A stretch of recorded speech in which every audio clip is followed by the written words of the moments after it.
Olá, espaçonauta!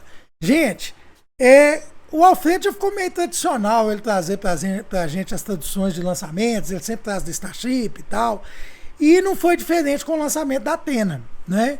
Então eu troquei uma ideia com ele e falei, Alfredo, pô, se você tiver um tempinho lá, podia traduzir pra gente esse lançamento da Athena, né? Que foi em inglês, né? Transmitido lá pela NASA e pela Intuitive Machines, e ele prontamente nos atendeu e já mandou a tradução aqui para nós hoje.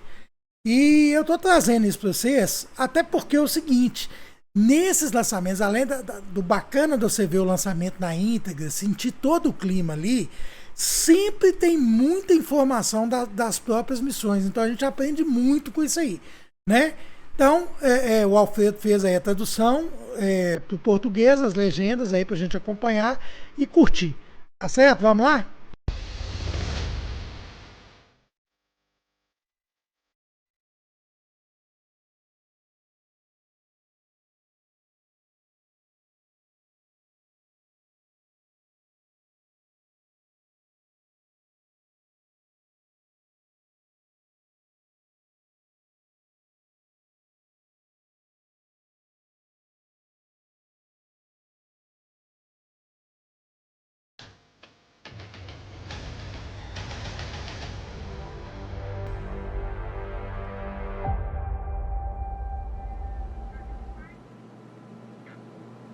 Tonight, we're going to the moon, and this SpaceX Falcon 9 rocket is taking us there. On board is a lunar lander that's built by Intuitive Machines. It's carrying science and technology investigations from NASA's Commercial Lunar Payload Services initiative. This will help pave the way for humanity to live and work at the moon. Hello, and welcome everyone to the Kenedy Space Center in Florida. I'm NASA's Tahira Allen, and this is Josh Marshall, the Communications Director for Intuitive Machines. Josh, it is so great to have you here today. I know. Tahira, it is good to be back, and what a difference that 1 year can make. We're back out on the launch pad with another lunar lander and a maturing commercial space program that's ready to support commercial partners and, of course, NASA. And we are so excited to be back on the launch pad with you. Liftoff of Intuitive Machines Moon Lander is scheduled for 7:16 and 30 seconds p.m. Eastern Time. And right now, everything is a go for launch. If all goes as planned, that lander will complete its journey about 8 days from now, with a landing at Mons Mouton, about 100 miles from the lunar South Pole and the farthest south ever attempted for a moon landing. One of the main goals is to gain insights into lunar soil characteristics and also detect resources beneath the surface. Josh, describe the build-up to this moment today. I mean, oh my goodness, for Intuitive Machines. I'll try to sum it up for you. Back in the early days of the company, we started this mantra of, if people see your excellence and that you do the things that you say you're going to do, exceed those expectations. And after our first mission, we have some room to grow, and this moment is another opportunity to push that bar forward, get hardware to space, and show people what Intuitive Machines is capable of. Well, I mean, you've already accomplished so much, so good luck tonight. Now, there are more than a dozen NASA and commercial instruments headed to the moon tonight, and we're going to walk you through them over the next hour and a half. But first, Josh, tell us a little bit about your spacecraft. We've got a replica of her right here that's sending all this new technology to the moon. Well, first off, we love her, and her How name could you is not? Athena, including her solar panels. She's just over 14 feet tall. With the landing gear, she's just shy of 15 feet wide. That's about the length of a standard car parking spot. The lunar lander weighs nearly 1,500 pounds and is capable of delivering about 220 pounds of payload to the lunar surface. That is a lot of science, Josh. So, you know, we talked about having commercial instruments on board this lander. Can you walk us through some of those payloads on Athena? Absolutely. Let's take a look at some commercial ones. We have Lunar Outpost Map Rover underneath the garage right here. We'll move this around. We have Nokia just on this side. And if we pivot back this way a little bit, you have Lone Star Data Holdings Data Center over here. But I want to talk about a payload that's helping us solve one of the challenges we found from IM-1, and that was regulating the thermal temperatures underneath the lander's top deck solar array, this area right here. So what we did is we partnered with Columbia Sportswear and brought in this material. It's called Omni-Shade Sun Deflector. Can I hold it? Absolutely. And what it does is regulate that extreme heat and extreme cold that the lander experiences underneath that top deck solar array. Wow, that's incredible. And so all these commercial payloads that you've been pointing out, they're all on the outside of the lander because, as I understand, Athena's fuel tanks are on the inside of the core structure. You got it right. Cool. That's liquid methane and liquid oxygen tanks inside of the lander. What that requires is extremely cold fuel to be loaded inside of the vehicle. That fueling process started about 3 hours before launch, and fueling stops just before liftoff. And what is really cool, to meet those requirements, SpaceX developed a way to fuel the lander while it's already attached to the rocket and on the path. Now let's head on over to SpaceX and Mission Control in Hawthorne, California. Thanks, Tahira. I'm John Innsbrucker, Falcon Principal Integration Engineer here at SpaceX. And I'm Yomezo, a lead propulsion engineer here at SpaceX. Now, IM-2 marks our 24th mission of the year after a busy 2024, where we launched a record-breaking 134 missions. SpaceX was honored to launch last year's IM-1 mission, which is the first commercial lunar lander to land on the moon, and the Blue Ghost 1 mission just last month. And we're excited to once again partner with NASA as part of the Commercial Lunar Payload Services Initiative, which you'll hear us refer to as CLPS. Now, SpaceX was founded with the goal of making life multiplanetary, and today's mission furthers that goal by helping scientists understand more about the resources on the moon. We'll have more on SpaceX's part in building our future in space in just a few minutes. Yeah, we're currently at T-minus just under 41 minutes from liftoff, and while the countdown continues, let's take a moment to meet the Falcon 9 that will be taking IM-2 to space today. On your screen, you can see the Falcon 9 on Launch Complex 39A. Falcon 9 is a two-stage rocket, and it's the first orbital-class rocket capable of reflight. The first stage, the tallest portion of the vehicle, marked there on your screen, that provides 1.7 million pounds of thrust thanks to its 9 Merlin 1D engines. That's right, and near the top of the second stage, powered by the Merlin vacuum engine, or MVAC, while this is very similar to the Merlin 1D on the first stage, this engine has a large nozzle which allows the second stage to perform more efficiently in the vacuum of space. Now, the first stage is what gets us out of the Earth's atmosphere and into space, and the second stage is what takes the payload to its targeted drop-off orbit. Now, that large barrel structure with the pointed nose at the very top of the vehicle is the payload fairing, and it's composed of two halves made up of carbon composite material that come together to protect the payload until we're in the vacuum of space. Now, the Intuitive Machines landers need to be fueled on the pad with cryogenic methane and oxygen starting about 2.5 hours before launch. Now, ahead of the IM-1 mission last year, SpaceX teams had to modify Pad 39A and the transporter erector alongside the Falcon 9. We installed liquid oxygen and methane tanks, we put propellant lines in, and we put more of these to support the Intuitive Machine missions. Now, Athena, today's lander, went through the same late load of propellant while it was on the pad today. In fact, we have just finished wrapping up propellant loading. Now, methane isn't typically used in the Falcon program, so Falcon teams had to lean on the expertise of our Starship teams to verify the health and status of the lander and our fueling system. And speaking of Athena, the lander arrived in Florida back in January, and since then, teams have been integrating the spacecraft to Falcon 9's second stage in preparation for launch. It continues to be a smooth countdown today, and the SpaceX team will begin propellant loading at T-minus 35 minutes. Right now, we are looking good for an on-time liftoff. And in the meantime, let's check in with Tahira and Josh at Kenedy. Thank you, Yome. Now, as we mentioned at the top of the show, there are more than a dozen instruments on board Athena. And we're going to walk you through them to show you how they'll inform on how astronauts live and work on the lunar surface in the future. So let's jump right into the NASA technology demonstrations. We have the Prime 1 suite, which stands for Polar Resources Ice Mining Experiment. It consists of two instruments, the Trident drill, which you see right here, and a mass spectrometer called ImSolo, which you see right down here. And joining us now live to discuss these two tools is Dr. Jackie Quinn, Prime 1 Project Manager with NASA. Jackie, thanks for joining us. Oh, thanks for having me. So let's start with this instrument right here, the Trident drill. Can you walk us through how this works? So actually, this is a life-size rendition of the Trident drill. So that's the exact size that we're going to send to the lunar South Pole. Big. Yeah, it's actually was designed and built by Honeybee Robotics. It's a percussive augering drill, and it has the ability to sample down to 1 meter depth. So that's a little over 3 feet. And the way it works is it goes down in about 4-inch sections. It'll go down 4 inches. It'll collect the lunar regolith on the flutes of the drill. It'll bring it to the surface, deposit on the surface, and then it goes down again another 4 inches and deposits. It'll do that sequentially until it reaches its terminal depth.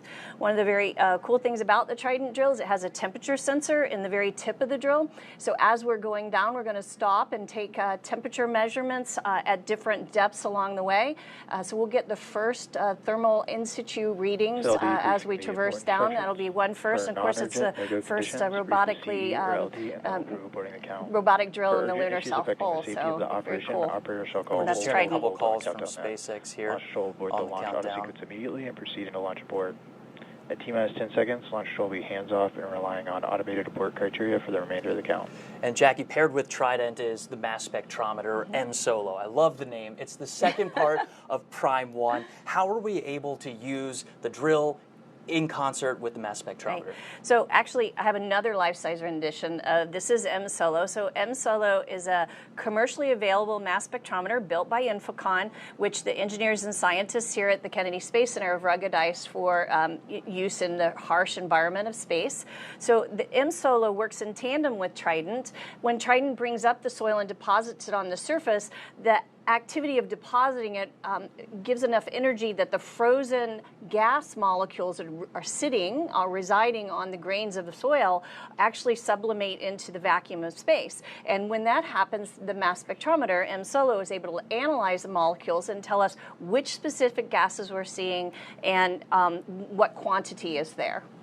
And so, Jackie, real quick, can you give us the big picture? You know, what does the Prime 1 suite contribute to the overall goal of long-term human presence at the moon? Yeah, so right now, I would say we're fairly tethered to Earth as human explorers, and we want to be able to have a sustained presence on the moon, on Mars, on any celestial body. And in order to do that, we need to be able to live off the land. So if we look historically at explorers, say Lewis and Clark that went from Missouri to the Pacific, they were able to do it because they lived off the land. They gathered food and vegetables, they hunted, they drank water. Well, we as explorers of space need to be able to live off the land as well. And the way to do that is to be able to get the water if it's there and be able to harness it for creating fuel and oxygen. And that's what Prime 1 will do, is to give us those first key engineering components that allow us to design future systems. That is so exciting, Jackie. Thank you so much for joining us today. Being here. Go Prime 1. And it sounds like we also did just get a call out that RP1 propellant loading is underway. So that is a great update to hear. Now, also aboard Athena is the Laser Retroreflector Array, or LRA. It's a collection of reflectors. You can also think of them as mirrors that are designed to use reflected light from an orbiting spacecraft laser to help locate landers better on the lunar surface. Tahira, this technology requires no power to work and has been used since the Apollo era. And now we're looking forward to a new era of lunar exploration with NASA's Commercial Lunar Payload Services initiative. Here's why we're teaming up with American companies to deliver science and technology to the lunar surface. Our moon. It seems so close in the night sky, but getting there is really hard. But what if there was a way to change that? Only a few nations have successfully landed on the moon. As NASA sends astronauts back to the lunar surface, this time to stay, we will need to send science and technology instruments ahead of time to lay the foundation for human exploration. To make this happen, NASA is helping establish a commercial lunar economy. For the first time ever, there will be commercial delivery services to the moon. We are enabling American companies to send our payloads to the lunar surface for us. These delivery services will expand our capabilities for exploration, radically increasing the amount of science we can achieve. This high-risk, high-reward initiative will invest in and leverage the entrepreneurial spirit of American innovation to launch a commercial lunar marketplace, advancing technology and exploration for all of us.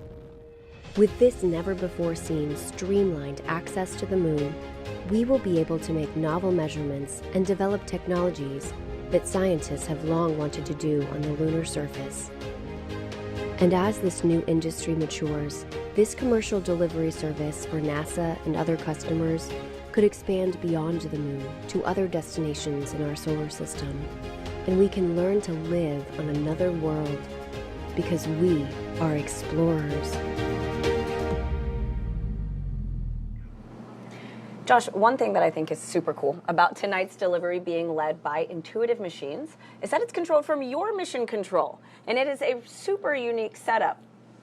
That's right, Tahira. Let's take a live look at Nova Control. This is the nerve center of our entire program at Intuitive Machines. Starting now, we have 3 primary flight controller teams working 24/7 to monitor, command, and control our lunar lander during its journey to the moon and Athena's mission on the lunar surface. Here's a closer look at how Athena may accomplish her mission. Athena's mission may provide the wisdom required to define how will humanity live and work on the moon. These kind of questions, where we go from being observers of the moon to builders on the moon, this is the first step to begin to answer those kinds of questions. Her route to unlocking the moon's secrets follows the same path as an old friend. Odysseus lunar lander separation confirmed. Small engine firings refine Athena's trajectory before approaching lunar orbit. We have to do what's called a lunar orbit insertion. It's about a 900 meter per second maneuver. It's a big burn.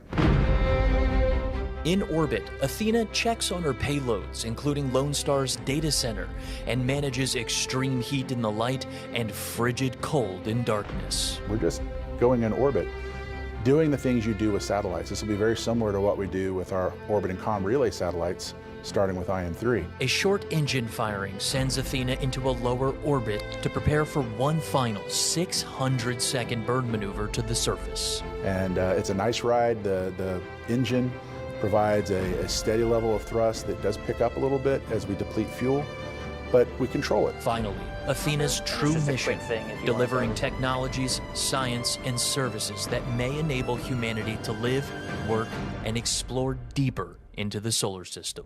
It's definitely a great feat.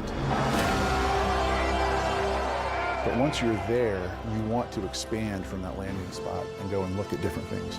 For approximately 10 days, Athena is designed to support NASA's Prime 1 drill suite, deploy a rover, send a rocket-fueled drone into a crater, and connect those spacecraft using Nokia's 4G LTE lunar surface communications system. We have people that are driven to build and fly and operate space equipment, and that's what we're here for. It's who we are. In addition to Athena, Intuitive Machines and NASA developed a first-of-its-kind technology called the Micronova Hopper for IM-2. We're joined now by Trent Martin, the Senior Vice President of Space Systems at Intuitive Machines, to talk about the Hopper. Trent, welcome. Thank you. So, I hear over at Intuitive Machines, y'all call the Micronova the Grace Hopper. We do. Naharika Agrawal, our project manager for the Hopper, named it after Grace Hopper, who was a pioneer in software programming. Well, what's such a fitting name for another pioneering technology? You know, Absolutely. Hopper had big support from NASA's Space Technology Mission Directorate through what we call a Tipping Point Award. Can you explain why that is? You know, what is it about Grace that has everybody so excited? Yeah, so we had decided that we were looking for a technology that could be utilized to go to extreme locations on the moon. In particular, places that rovers couldn't go. We had settled on the Hopper, and we started working on the Hopper through a partnership with NASA through the Tipping Point opportunity. We were able to fund that, fly it to the moon, and prove out this technology, prove that we can go down into pits or down into permanently shadowed regions or even into the lava tubes on the moon. Wow. And once she's in a pit or a lava tube or a crater, what payloads do you have on board conducting the science that you expect to get back there? Yeah, so this first mission, we didn't intend to have any payloads on this, but we actually have 3. So we have a camera system so we can look down, see what's underneath. Through a partnership with the German Space Agency, we added a temperature sensor, a pyrometer, onto the foot of the hopper so that we can sense the temperature down inside of a permanently shuttled region. And then working with a company out of Hungary called Pulley Space, we put a neutron spectrometer on board so we can actually tell if there's water down inside of a PSR. That is so exciting. Now, so you talk about Hopper going inside these craters, these lava tubes. Does she have to hop back out to transmit the data, or can she do it from inside there? Well, we believe that she's going to have to hop back out. However, partnering with Nokia, we've actually put a Nokia antenna on top of Hopper. And based on the analysis that Nokia has done, we believe that we will be able to communicate outside of that PSR that we're flying into just by bouncing the signals off the walls of the crater. But we'll find out. That's part of the experiment. How far away is that crater, and how many hops do you think it'll take to get there? So we're going to take 5 hops once we get to the surface. 1 to get us off of the lander, and then several different hops to prove that we can fly parabolically, we can fly a steady level flight, we can fly down into the PSR, and then wait a period of time and then fly back out of the PSR. We'll be 700 meters away from the lander by the time we're finished. It is so exciting just hearing about the complexities of, this lunar technology that's going to the moon. And Trent, we wish Grace safe travels into the history books. We do too. Thank you very much. Thank you. Now let's head back to SpaceX in Hawthorne, California, where John and Yomi are standing by live right now. Thanks, Tahira. Everything continues to be go for launch as we count down to liftoff in just 26 minutes from now. Now, not only is the Falcon family of vehicles supporting NASA's lunar efforts through contracts like CLIPS, but we're also working directly with companies to help support a growing commercial industry, and that's unlocking space for both commercial and government customers. Yep, that's absolutely right. And for more than a decade, Falcon 9 has supported 45 missions to the International Space Station with our Dragon spacecraft, starting with our first cargo resupply mission, then returning human spaceflight capabilities to the U.S., and even helping launch 2 additional cargo missions with Northrop Grumman's Cygnus. All of these missions have enabled science and research to be conducted on the International Space Station. Yep. A lot of work from low Earth orbit. Now, since 2022, SpaceX has supported the next generation of commercial space exploration. We've done the launch of 3 private astronaut missions to the space station, and that's been in partnership with Axiom Space. Now, in the near future, Axiom plans to attach a module to the ISS, and that will eventually detach and form an independent station, one of many commercial space stations that will come online soon, as well as after the International Space Station exits service at the end of its operational life. That's right, John. And when ready, SpaceX will help deorbit the space station. NASA awarded SpaceX a contract to develop the US Deorbit Vehicle, or USDV, which is a modified Dragon designed to guide the ISS through a controlled re-entry into Earth's atmosphere. Now, this will be a pivotal moment in spaceflight history, and as the space station departs orbit and hands off the baton for future private missions, like those from Axiom or VAST, which is working on developing space stations that launch directly into orbit. And you can see that on your screen right now. Now, SpaceX's drive to unlock space does not end there. In 2021, SpaceX launched Inspiration-4 on a 3-day journey around the Earth. It was the first all-civilian mission to space. And missions like Inspiration-4 that you can see here, Polaris Dawn, and the upcoming From-2 mission, those allow commercial astronauts to conduct research and other activities in the microgravity of outer space, as well as demonstrate new technologies while orbiting the Earth. Now, as some of you may recall, last year the Polaris Dawn crew reached the highest altitude ever in Earth orbit since the Apollo program. They participated in the first ever extravehicular activity, what we call an EVA, where they stood up in Dragon wearing SpaceX-developed EVA suits. They also conducted 36 research studies and experiments designed to advance both human health on Earth and during long-duration space flights. There's a nice view of the very top of Dragon where they conducted that EVA from in the SpaceX suits. Yeah, those were incredible missions. And all of these missions, including today's IM-2 mission, are helping set the stage for future missions to the Moon, Mars, and beyond. And of course, SpaceX continues to support NASA's Launch Services program with missions like Sphere X and Punch, which are currently scheduled to launch in just a few days. So very exciting times ahead, but back to today's mission. Let's check back in with Tahira and Josh over at KSC. Thanks, Yome. So we are at about T-minus 22 minutes from liftoff tonight. Josh, if all goes as planned, this would be the second lunar landing for Intuitive Machines. I mean, that has to feel good. It does. And just last year, we became the first commercial company to land and operate on the surface of the moon, despite a harder than expected landing caused by a laser altimeter mishap. Now, so what did your team do to assess IM-1 and really make modifications for this second mission tonight with Athena? Right. After IM-1, the entire team met and reviewed every minute of the mission. What went right, what went wrong, and identified a few improvements for Athena. Namely, we've taken extra steps in testing to ensure Athena's laser altimeter is rock and roll ready to go, Tahira.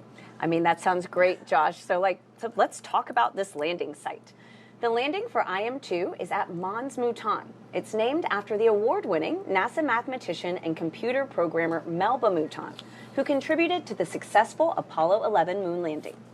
Mons Mouton is about 100 miles from the lunar South Pole, climbing nearly 20,000 feet high.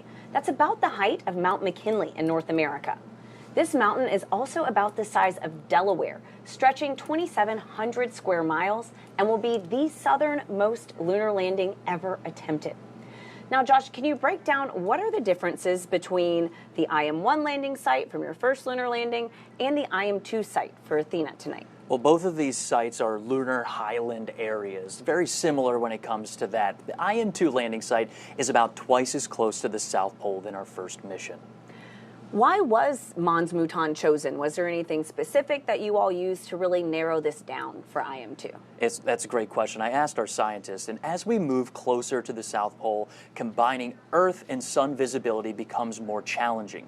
So we chose Mons Mouton because the Sun and Earth visibility enables a longer surface mission so that NASA commercial payloads may complete their operational goals. It also has a crater close by that we're targeting for Grace to explore called Crater H. We'll have to think of a better name for the next round of explorers that drop by. Absolutely, Josh. That's so funny. Now, and those explorers could be, Artemis astronauts. The Mons Mouton area is also one of the potential landing locations for the Artemis 3 mission. It's a region no other crewed mission has ever landed or explored before. Here's a closer look at the type of preparation that goes into returning from the lunar surface in our Artemis Moon Minute.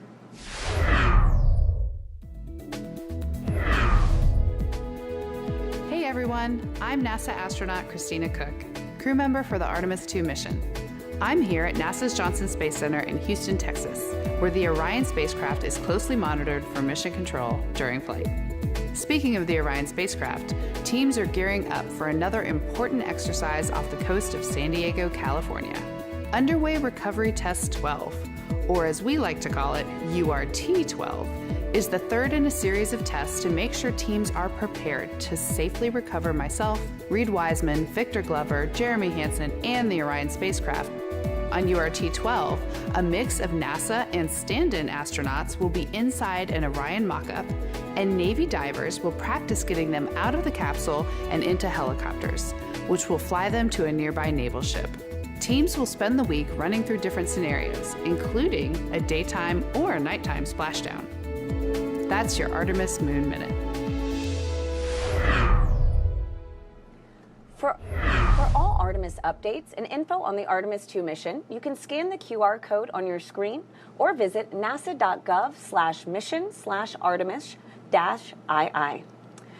Now, for more on SpaceX's lunar efforts, let's go back to John and Yome live at SpaceX in Hawthorne, California. Thanks, Tahira. As we mentioned earlier, Falcon 9 is the first orbital class rocket capable of reflight. And in fact, this will be the 9th flight of this particular first stage booster supporting this mission. Together, Falcon 9 and Falcon Heavy have completed more than 450 launches and over 380 reflights. It's hard to keep track of the scorecard. And today, this booster will be attempting to land on our drone ship, a shortfall of gravitas.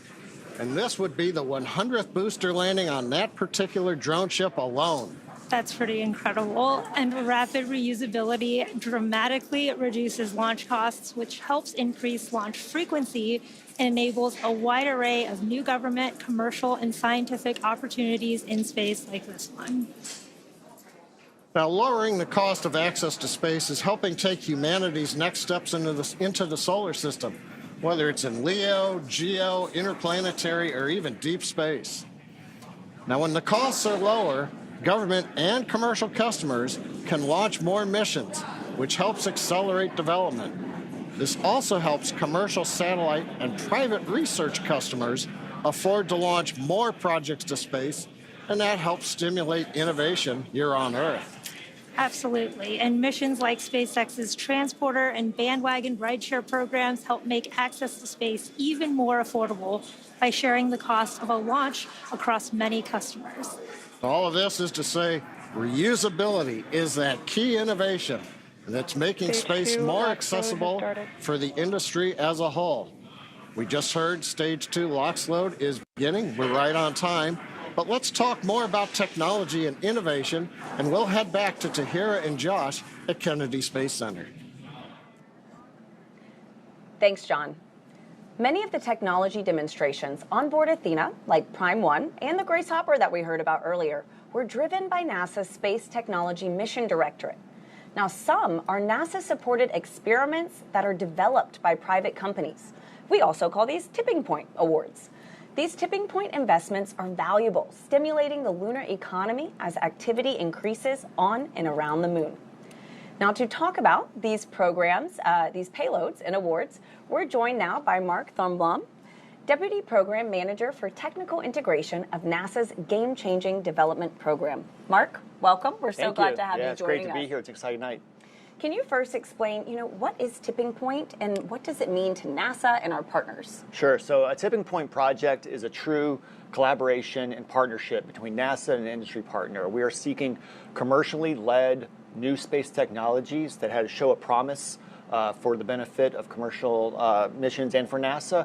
And so essentially what happens is that both NASA and the commercial partner have identified a new technology that is ready to be matured and be tested and then infused in the commercial market. So both NASA and the commercial partner, they both put in money, they put in resources, expertise, test facilities if needed, they put their plan together, they mature the technology, they test it, and so in this case, send it to the moon, prove out that technology, and then be ready to infuse it into the commercial market for a future mission that both the commercial world benefits from and NASA benefits from.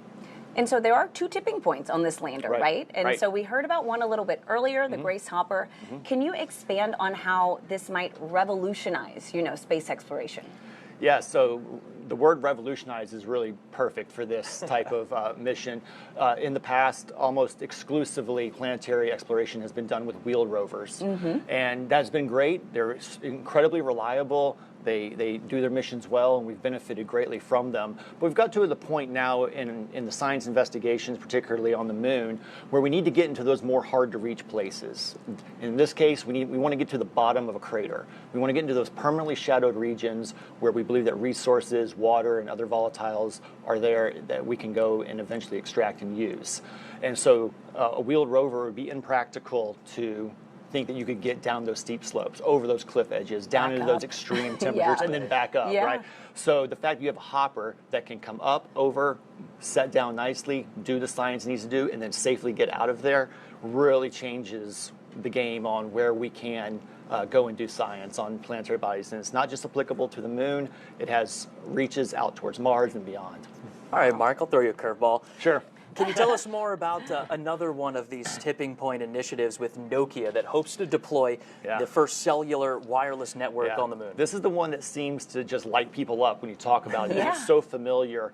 Nokia has done such a fantastic job of taking their terrestrial telecom 4G networks that connect billions of people and devices every single day. And they're packaging it for space, and they're going to use it on future Artemis missions and future human sustained presence on the moon and Mars and beyond. And so to get a 4G network and to get that high-speed data, voice and datacom, and have your kind of local internet connecting all your devices up there really is an important part of meeting communication requirements for a human mission. So this demonstration is going to teach them a lot about what they need to do to collect that data. The environment is obviously very different. You're in a vacuum environment. The temperatures are different. The regolith's going to play. So the way the network responds will be a little bit different on the moon than here. So they need to collect that data so that they can go back and optimize their systems and be ready to deploy on a human mission. Yeah, I think revolutionize was the right word for these two payloads. This Absolutely. is incredible. Awesome, Mark. Josh, so how is this integrated onto the Athena spacecraft then? Well, Nokia's network in a box is mounted high up on one of Athena's closeout panels, and she has 2 antennas on top of Athena, and it connects both of those lunar mobility vehicles that we're talking about exploring the moon's surface. All right, well, thanks, Josh, and thank you so much, Mark. Absolutely. Thank you for having me. Thanks for joining us. Now, when things get busier on and around the moon and Mars, astronauts and robots are going to need a way to stay in touch with each other. Here's a deeper look at how the Nokia tipping point will provide a communications network to help prepare us for that future. On Earth, a cellular network has many components: base stations, radio units, and a core network that manages the connection between users and the network. Nokia's technology miniaturizes and integrates all of these components into a single network in a box. This is Nokia Bell Labs Network in a Box that you can hold in your hands. It contains every single component that make up a 4G LTE network. Scaled down to this size, weight, and power, we could install it onto the Intuitive Machines Nova-C lander along with specially designed antennas. Every gram that we send to the moon matters. While compact, the system also has many redundancies and fail-safes, allowing it to recover and heal itself. We also overhaul the system software to minimize the impact of ionizing radiation that would normally cause sensitive electronics to malfunction. The network links directly to devices in both the Lunar Outpost Map Rover and Intuitive Machines Micro Nova Hopper. For the mission to succeed, this network must be fully autonomous. It must deploy and configure itself once on the lunar surface. As the lunar rover goes about conducting experiments, and the hopper goes deep within a crater, the network must also constantly make adjustments to ensure it maintains connectivity. This is an uncrewed mission. There will be no human technician to tweak or repair the network if something goes wrong. Achieving that level of autonomy was a monumental task to undertake. Working with NASA's Space Technology Mission Directorate, Nokia plans to test the first cellular network on the moon. Success will have implications far beyond this important mission.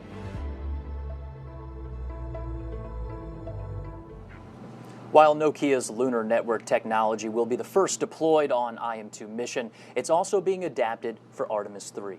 That's right. Now, these high-speed capabilities will be incorporated into the Axiom Space's AXEMU spacesuits, enabling connectivity on the lunar surface. You can think of this as our explorer's own cell phone network, but on the moon.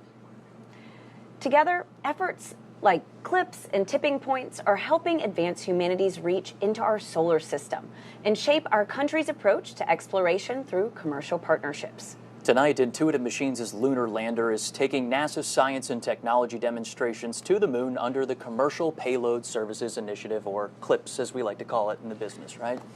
Exactly, Josh. And under CLIPS, NASA asked commercial companies like Intuitive Machines to provide lunar delivery services that advance capabilities for science, exploration, and the commercial development of the moon. Tahira, it's through CLIPS. NASA selected Intuitive Machines to deliver its Prime 1 drill suite and laser retro reflector array to the moon. However, Intuitive Machines added commercial payloads like the Diamond Yaoki rover, Pulley Space Water Snooper, and others to make commercial lunar ambitions a reality. And it's by collaborating with NASA and leveraging CLIPS as a springboard, we've developed services for delivery, data transmission, and infrastructure that commercially develop the moon. Not just for us or NASA, but for all. Absolutely, and it is an exciting time, Josh. So tonight is also the third CLIPS delivery that is launched on a SpaceX Falcon 9 rocket. Let's send it back to John and Yome at SpaceX in Hawthorne, California, as they walk us through the final moments of the countdown.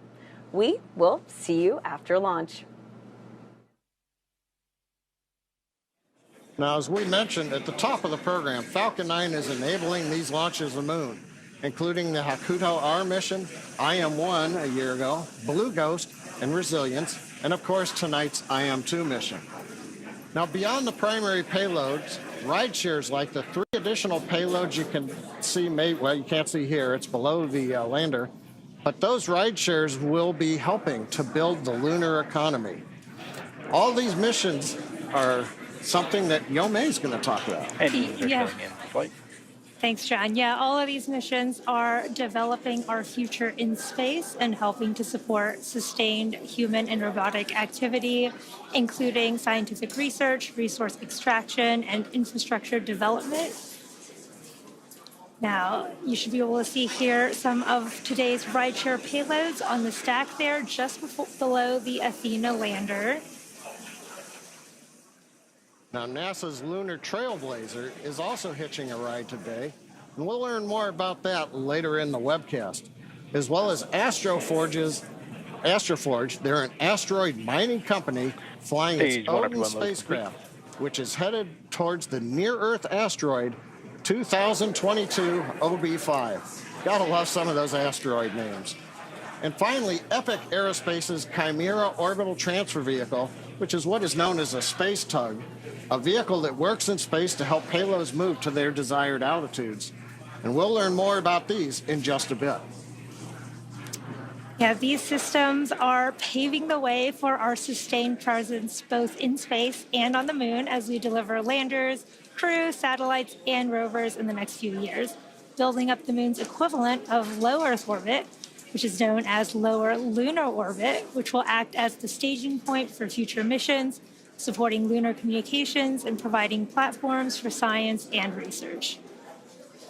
And in the near future, reusability will extend all the way to the moon, with reusable landers flying their first missions. Frequent, low-cost launches from the moon will eventually allow for lunar exports, like metals and helium-3, which can help support future deep space mission to Mars and beyond. We're coming up at T-minus 5 minutes. Let's turn our attention to Falcon 9, the spacecraft. The good news is all systems are currently a go for on-time liftoff. Pressing for Starlink retract. We just heard the call out. The tanks are pressurizing. We're stiffening the Falcon 9 up in preparation for strongback retract. The strongback is the structure you see on your screen right behind the Falcon 9. You're looking right now at the payload fairing, inside of which Athena, the lunar lander, and the 3 ride shares are located. We also have had the transition to internal power for the spacecraft. That happened several minutes ago.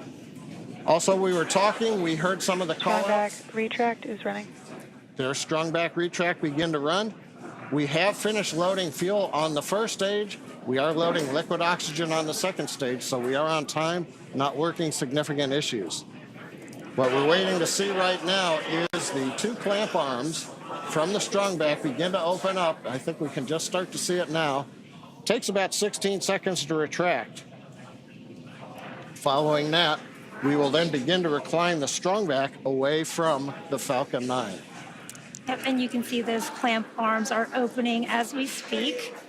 The vehicle is nearly fully loaded with propellants and will complete at the T-minus 2 minute mark. The range is also green and ready to support today's launch. And if for any reason we do not launch today, we do have a backup opportunity tomorrow at 7:11 p.m. Eastern Time. At this point in the countdown, both the first and second stages are nearly fully loaded with 1 million pounds of kerosene fuel and liquid oxygen. Falcon 9 uses 2 propellants. One's a refined form of kerosene called RP1, or Rocket Propellant 1, and we also use LOX, or liquid oxygen, as our oxidizer. Now, fire generally needs 3 elements to ignite: heat, fuel, and an oxidizing agent, in this case, oxygen. That's the fire triangle. In our case, the liquid oxygen is chilled well below its boiling point. That makes it denser, and that means basically we can load more of it into the rocket. Yep, and the third part of that fire triangle is a chemical known as TTEB, or triethyl aluminum and triethyl borane, which we use as an ignition. Stage 1 LOX load complete. There's that call out for stage 1 LOX load complete. And the combustion of RP1 and LOX is what makes the rocket go, and it's that TTEB mixture that sets the match to the propellant mix. Now, in addition to finishing LOX loading on the second stage in about 30 seconds, we'll have another major event at T-minus 60 seconds, and that's Falcon 9 computers going in startup. The autonomous first and second stage internal flight computers will take over the countdown. Inside of T-minus 2 seconds, we'll light the Merlin 1D engines for liftoff. And right now, though, coming up on T-minus 2 minutes, the Intuitive Machines payload continues to be healthy, and the Falcon 9 team is tracking no issues on the rocket.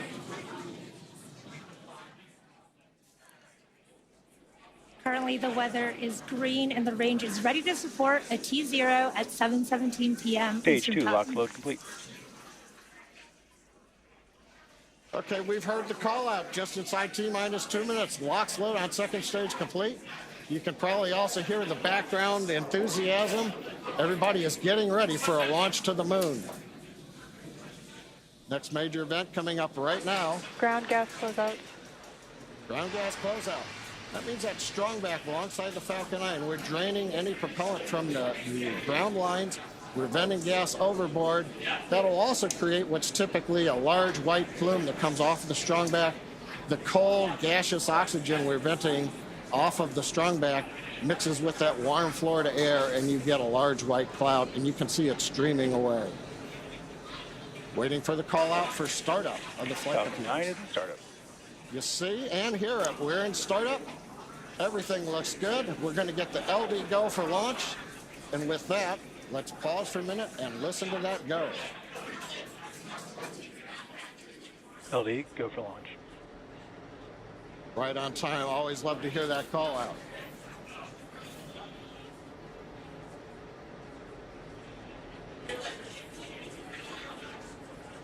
T-minus 30 seconds and counting. All systems are go for launch of Falcon 9 with the Intuitive Machines lunar payload.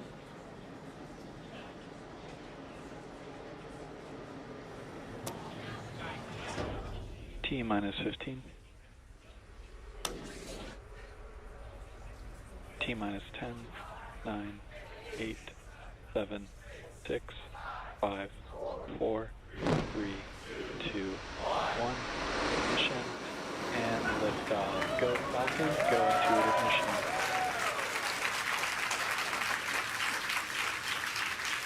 Beautiful, it's pitching downrange. And we'll be forward to nominal.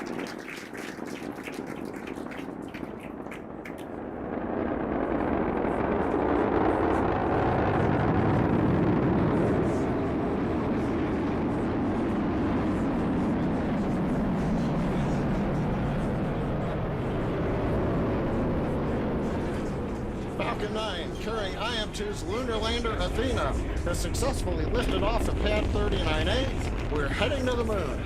We heard the call out of the pitch kick. That's a small tilt of the vehicle. We're still going Power pretty much straight up, but now we're also slowly heading horizontal.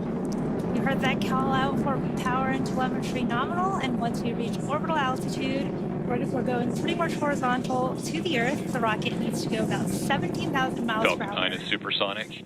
Horizontally.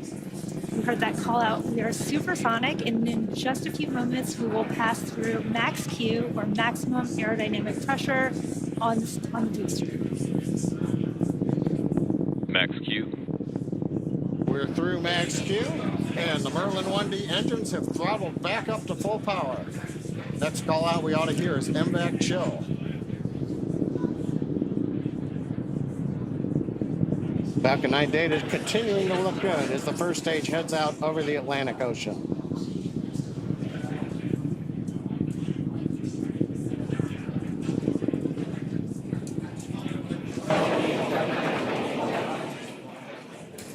Trajectory looking good on Falcon 9. Now we're going to have a few events coming up in quick succession. We're going to start with MECO, main engine cutoff. That's the point during the flight where we shut down the 9 Merlin 1D engines on the first stage. Then we'll go into stage separation, and then SES-1, which is the second stage engine start number 1. And shortly after MECO, stage 1 and 2 will separate from each other, with the first stage booster beginning its trip back down to Earth, while the second stage engine starts for the first time, known as SES-1, where the single Merlin vacuum engine on board the second stage will light up. This is happening in just a few seconds. MECO. Stage separation confirmed.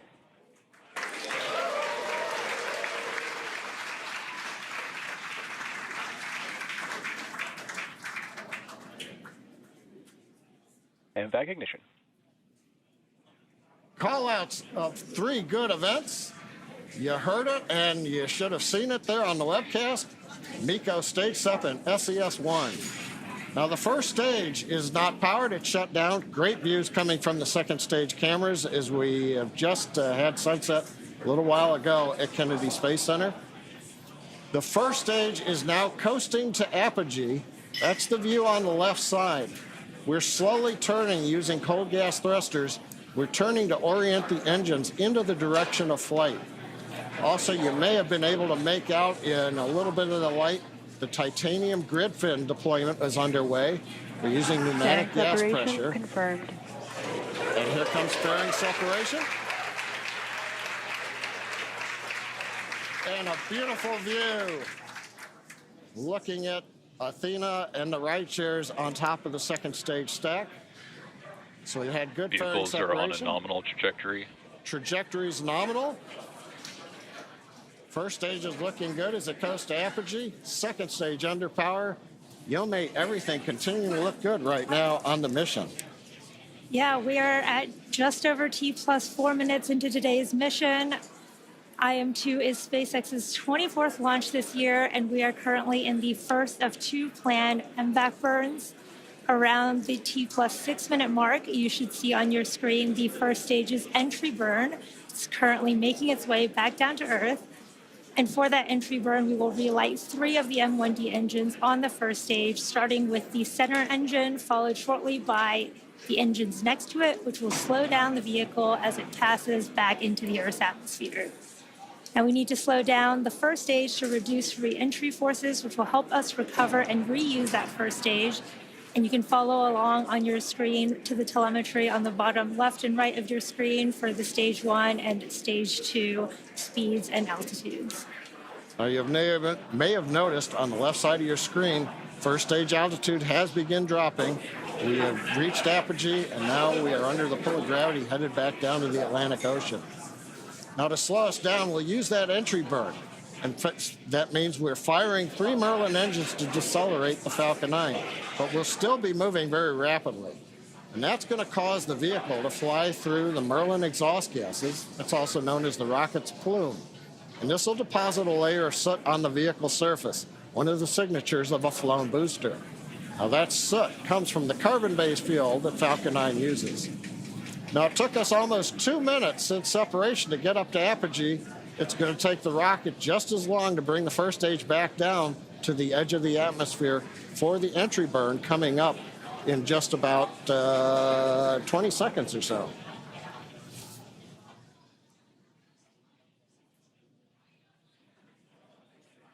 Now, as a reminder, the first stage that's supporting today's mission is performing its entry burn for the 9th time.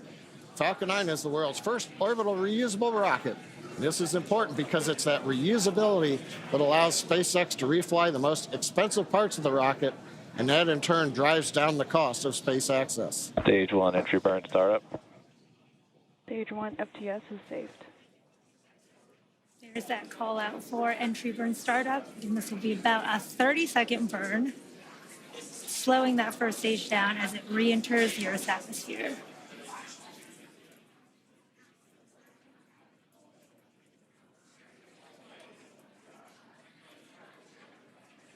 Stage 1 entry burn shutdown.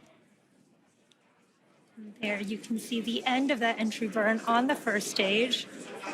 And on your right, you can see the second stage still in the first of 2 planned burns carrying the Intuitive Machines 2 payload to the moon.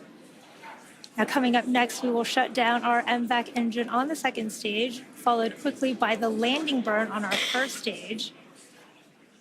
And the second engine cutoff of this first burn will be in just about 30 seconds at the T plus 7 minutes and 46 second mark. Stage 2's in terminal guidance.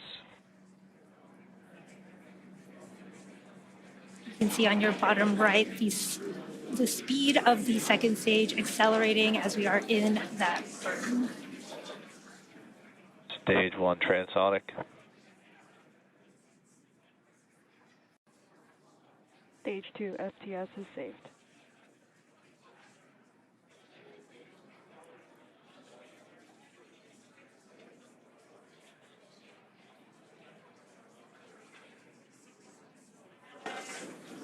MVAC shutdown. There's that call out for MVAC shutdown. We should be getting a confirmation of a good orbit as Stage well as 1 landing burn. there is that stage 1 Nominal landing parking burn. orbit. And that confirmation of a good orbit on stage 2. Let's watch stage 1 come back home. Landing leg deploy.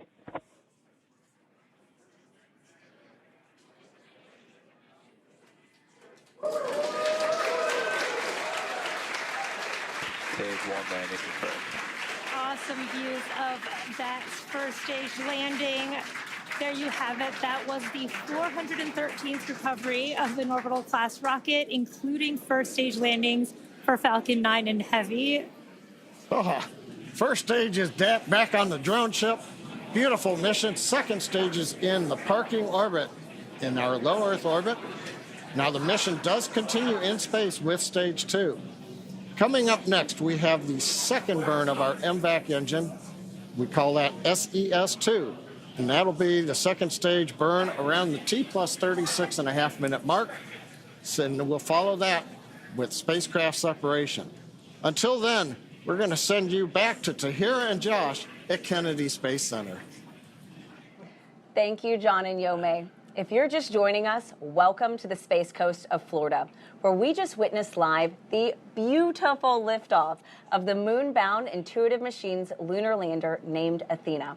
It launched on top of a SpaceX Falcon 9 rocket from Launch Pad 39A right here at Kenedy Space Center. Intuitive Machines is an American company based in Houston, Texas. We developed and built a complete space program around our lunar lander that's carrying, among other things, several NASA payloads. And if everything goes as planned, in 8 days, Athena is expected to land at the Mons Bhutan region of the moon, about 100 miles from the lunar South Pole. That is right. And make sure you stay with us tonight. Our broadcast here on NASA Plus will continue through Athena's acquisition of signal, which is expected to happen just after 8 p.m. Eastern Time. Now, Josh, besides Athena calling home for the first time, are there any other big milestones that your team is monitoring and waiting to happen right now? Well, it's important to remember that Athena making that first phone call home isn't an easy feat.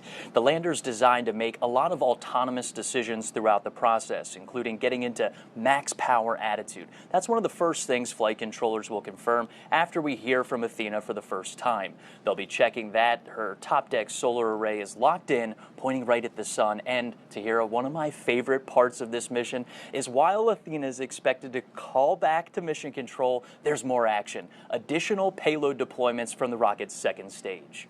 I am super excited for that too. I don't think I've seen multiple rideshare payloads, release, and they are called ride shares. And while they aren't hitching a ride to the moon with Athena, they are on the same rocket, and Intuitive Machines has 3 of them, including the Lunar Trailblazer, which is managed by NASA's Jet Propulsion Laboratory.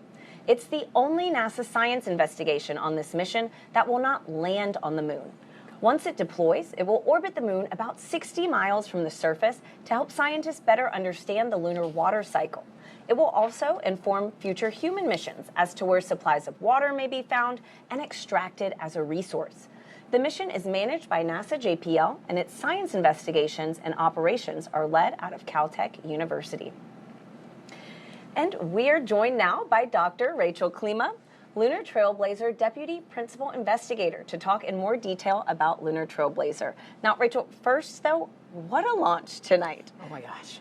Were you able to witness that? Yes, I was. It was, my mind is blown, not just because the launch was so beautiful, but like to have worked on something for so long and see it go, like, I don't know how this is my life. Congratulations. Absolutely. Can you tell us a little bit about the goal of the Lunar Trailblazer mission? Sure. So Lunar Trailblazer, we proposed it in 2018 to follow up on some of the observations that were made almost about a decade before that of water on the surface of the moon, across the entire surface of the moon. So we're going back to study the form, the abundance, the distribution of that water, and to understand whether the water actually migrates across the lunar surface so we can characterize this lunar water cycle. Wow. Tell us a little bit more about the science instruments on board that help you achieve that mission. Sure. So the way that we're doing that, we have two state-of-the-art instruments. We have one called the high-resolution volatiles mineral mapping, mineral moon mapper, excuse me. I'm a little excited. It's a proper government name. Yeah. HVMQ is what we call it by. And that studies the near-infrared reflected light from the sun. So the sun shines the light onto the lunar surface, and the light that's reflected back off basically carries with it like a spectral fingerprint of where water and minerals are on the lunar surface. So we'll be measuring those, and then riding along with that is the Lunar Thermal Mapper, which is out of Oxford University in the United Kingdom, and that was supported. So it's an international partnership with the UK, and they're measuring the temperature of the lunar surface at the same time that we're measuring the spectral signature and understanding where the water is. Now, Rachel, quickly, can you tell us how does the work that Lunar Trailblazer is intending to do lay the groundwork for what we want to do with our Artemis? Well, so, we have these hints of water on the lunar surface in the permanently shadowed regions of the moon and also on the illuminated surface. But if we want to go there with Artemis, if we want to live off the land, if we want to use the water that's there, we need to understand where it is. We need to understand how much is there. And so Lunar Trailblazer, on a scale that people can actually operate on, will be able to map whether there's ice in the permanently shadowed regions and that kind of thing. So to help pick landing sites and see where we want to be. Wow, That is crazy. What an exciting future. Thank you so much for joining us, Rachel. Thanks, Rachel. Okay. All right, thanks very much. Now, Josh, I understand that there are a few other commercial rideshare payloads that, like Lunar Trailblazer, will deploy from the Falcon 9 rocket after Athena.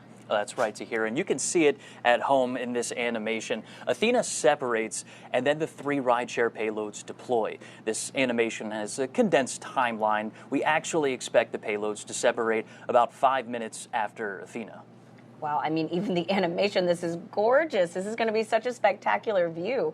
So can you walk us through, what exactly is deploying here? Well, what you're watching are all of the rideshare deployments, including Astroforge, a space mining company, using this mission to scout its target asteroid that is out of this world, and deployment of Epic Aerospace's payload called Chimera. It's an orbital transfer vehicle intended to deploy multiple payloads after separation. And is there a special reason, that these ride shares joined Intuitive Machines CLIPS lunar launches? That's a great point. And Intuitive Machines takes an Apollo-like trajectory to the moon. It's called a translunar orbit. It's like throwing a fastball right at the moon. It enables Athena to get there in about 8 days, but for ride shares, it's an opportunity to get into a high-energy orbit to get places like the moon or a deep space asteroid like Astroforge. It's also an opportunity to send our future lunar data relay satellites on the same launches as our lander missions, starting with IM-3, which is, of course, also carrying our CLIPS payloads from NASA. That's right. And IM-3 will be Intuitive Machines' 3rd lunar delivery mission as part of CLIPS, an initiative where NASA and American companies have teamed up to explore the moon. Now, a lot of research needs to happen before humanity can live and work on the lunar surface. And these CLIPS missions are like our stepping stones towards creating that sustainable future. In the end, the rewards outweigh the risks. Landing on the moon is hard. We're going back. Under this Artemis program, we're going to be sending humans to the moon for the first time since Apollo. So ahead of humans, we want to get up as much science exploration and technology experiments as possible. So CLIPS starts facilitating a lot of the early science, the things we want to learn before we even send humans. CLIPS stands for Commercial Lunar Payload Services, CLPS. The services part is the key element. Ordinarily, when NASA delivers a payload to the surface of the moon, they do it with a commercial partner, but NASA controls the building of the vehicle. Now, we're buying the service of delivery of our lunar payloads to the surface of the moon. It is a delivery service, akin to a delivery service that you'd have here on Earth. NASA will provide payloads to a commercial company. They decide how to get it to the moon. They have to develop their own lander, but they also have to manage the entire end-to-end mission. It's meant to provide affordable, rapid, frequent access to the lunar surface through American companies. We're funding different companies. We have commercial companies that are competing to win task orders to deliver our payloads to the surface of the moon. One of the goals when we started CLIPS was to help establish a lunar economy. Somebody has to do it first, and then it becomes commercially available. Then they're able to crank them up. Then they're able to make it more affordable. And so the lunar surface is just the next frontier for a commercial environment. But we had to acknowledge up front, all the way through the highest levels of the agency leadership, that some of them will fail.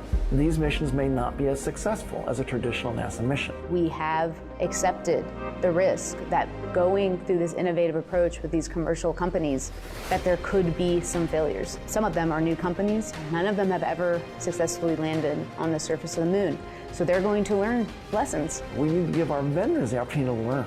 And so that'll help ultimately buy down our risk as these companies learn, okay, what does it take to actually build up the lunar lander, integrate payloads, get to the lunar surface and land safely. They've been able to demonstrate that they have very, very good technical depth and the ability to design and execute missions. We're willing to take more shots on goal. And we aren't risking human life. And in the big picture, if we're flying missions at 1/10 of the cost of a NASA mission and we fail 2 of them, we still get 8 missions for that same price. Even with 1 or 2 or 3 failures, this is still a very economical proposition. It's a risk posture which is more risk tolerant than NASA is accustomed to. There's not a single one of these companies that's willing to bet their mission on a coin toss. Every one of them is doing what they can in order to have the most successful mission possible. But the important thing to realize is that risk tolerant does not mean risky. And the rewards are a long-term ability to get payloads to the moon inexpensively, frequently, and rapidly. We want science, so we can then put more of our resources on even more science, exploration, and technology payloads and get more of a return on investment when we get to the moon. CLIPS provides tremendous benefit across the scientific and economic communities. So there's a lot we'd like to learn about the moon to help human habitation and prepare us for missions to Mars and beyond. So the moon is the first step. Joining me now are Dr. Nikki Fox, the Associate Administrator for NASA's Science Mission Directorate, and Dr. Joel Kearns, the Deputy Associate Administrator for Exploration. Now, Nikki, Joel, what a launch tonight. Wasn't it beautiful? I know. Does it ever get old? No. Never. Absolutely not. Never. Oh. Never. No. Particularly when NASA science is going to the moon on it. I know, right? It's more than just a launch. Like, think about, again, the future. So to talk a little bit about the future, Nikki, I know you're very passionate about how science can enable exploration. Yes. So can you talk to us about how the investigations and science going up tonight are really going to enable humanity having this long-term presence at the moon? Yeah, I mean, obviously, science enables exploration, but exploration enables science, and that's why we're so excited about having this partnership as we move forward. NASA science does great science wherever we go in the universe, literally.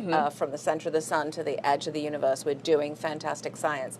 But the really cool thing is when what we're doing is really enabling humanity to take next steps. And so as we return to the moon, we're not just returning to the moon for a short trip, we're returning to stay, and then the moon lights our way to Mars. And so all of the experiments that we have that we're putting on CLIPS are just there to enable us to do the next great things for humanity. And so, Joel, as part of CLIPS, it is really to team up with American companies to help advance the capabilities of the commercial development of the moon. Can you explain how this CLIPS initiative and these flights are really advancing what we want to do with Artemis? Well, every one of these CLPS flights, like the IM-2 mission, is advancing both science and technology that we will need to move humans out further into the solar system, but also answer really long-term scientific questions, questions we've had for decades since Apollo. And we're doing this a very different way than we did Apollo. Yeah.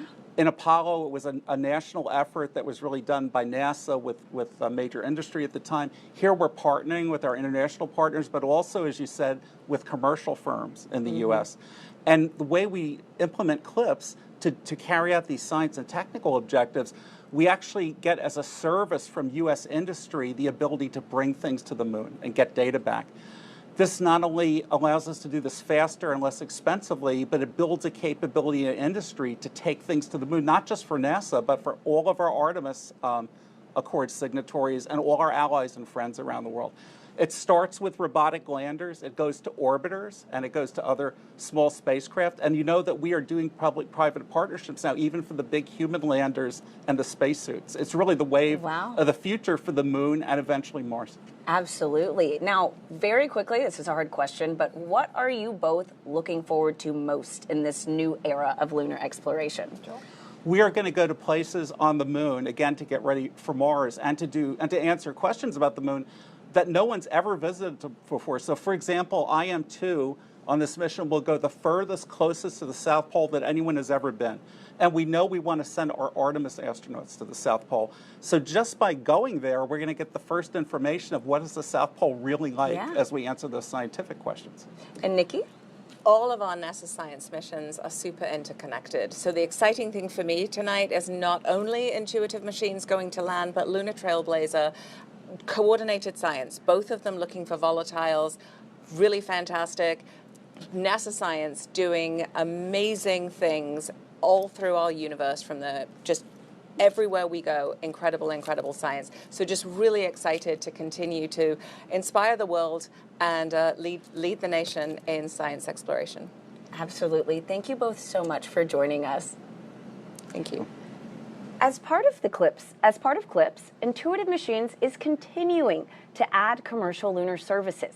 It enables delivery, data transmission, and infrastructure to support the Artemis campaign and the commercial development of the moon. 2024 redefined Intuitive Machines, becoming the first commercial company to land and operate on the surface of the moon. Houston, Odysseus has found his new home. And rapidly advancing services for lunar data transmission and infrastructure. When we jumped off on this CLPS initiative and pivoted the company towards the moon, it pushed the boundaries of what could be possible, and so we thought unconventionally. Last fall, we continued development of our lunar terrain vehicle, the Moon Racer, wrapped up 2024 with NASA astronaut testing at Johnson Space Center, along with a meteor crater trial run in Winslow, Arizona. To support delivering Moon Racer and other heavy cargo, the company completed several milestones in developing its heavy cargo lunar lander, Nova D. So what we're able to do with heavier cargo is provide a logistics supply chain to the moon. And while 2025 starts with another lunar liftoff, development of the first lunar data relay constellation capable of 4K video transmission is underway to support Artemis missions to the moon. Starting with our third and fourth CLPS deliveries, we plan on deploying data relay satellites and begin operational capability for Artemis and allow for more robust communication from the surface. Each mission is building the foundation for a sustainable presence on the moon and a foothold toward the next step into the solar system. We're now going to step aside while we await our next big milestones, the second burn of the second stage of the Falcon 9 rocket, and then separation of Intuitive Machines' lunar lander. We're expecting that to happen about 8 minutes from now, so we'll see you then.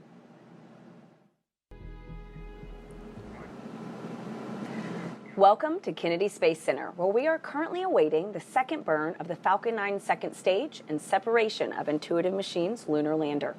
This comes after a successful liftoff of the Falcon 9 rocket with the Intuitive Machines lunar lander named Athena at 7:16 and 30 seconds Eastern Time tonight. And in approximately 8 days, Intuitive Machines expects Athena to deliver her cargo to the Mons Bhutan region of the moon, the southernmost lunar landing attempt in American history. But first to Hira, the lander has to separate from the launch vehicle's second stage. And for that, let's go back live to SpaceX in Hawthorne, California, where John Innsbrucker and Yomei Zhu are standing by as we await that second burn and then spacecraft separation. John, Yomei? Thanks, Tahira. We are a couple minutes away from our second and last relight of our MVAC engine. That'll happen at T plus 36 minutes and 25 seconds. And the second burn will last just over 60 seconds, and you can watch the velocity increase on the display on your screen. Right there, we saw a little bit of solid oxygen drifting off. We're actually purging everything. We're getting the engine ready to relight, chilling it in. At the same time, we've been using little cold gas thrusters to just kind of push all the propellant down to the bottom of the tank, so it's right over the inlets of the turbo pump. So we're ready to pull it in when we start to spin the engine for burn number 2. Well, and that's called settling, right? And we use nitrogen to perform those maneuvers.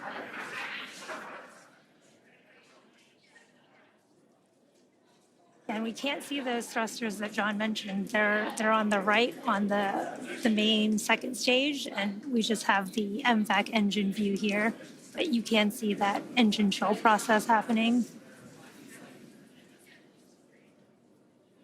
You can also see the payloads on the left-hand side of your screen. Oh, and there's a nice view. We've got a second payload camera on this flight, and I think we're looking right up at the business end of Athena with the large nozzle. Yeah, really cool views. I love how Athena looks like a star when it floats away.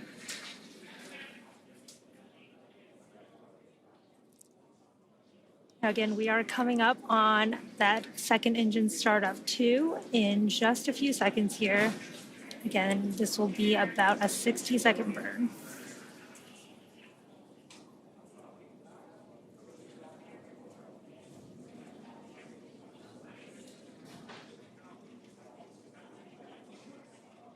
MVAC ignition. That's the call out for MVAC ignition.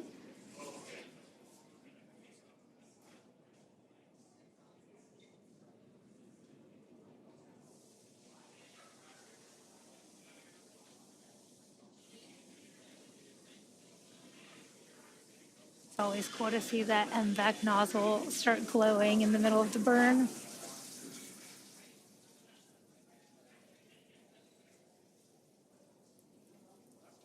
We are about 30 seconds into our 60-second planned burn on the second stage, carrying Athena and the rideshare payloads to the moon.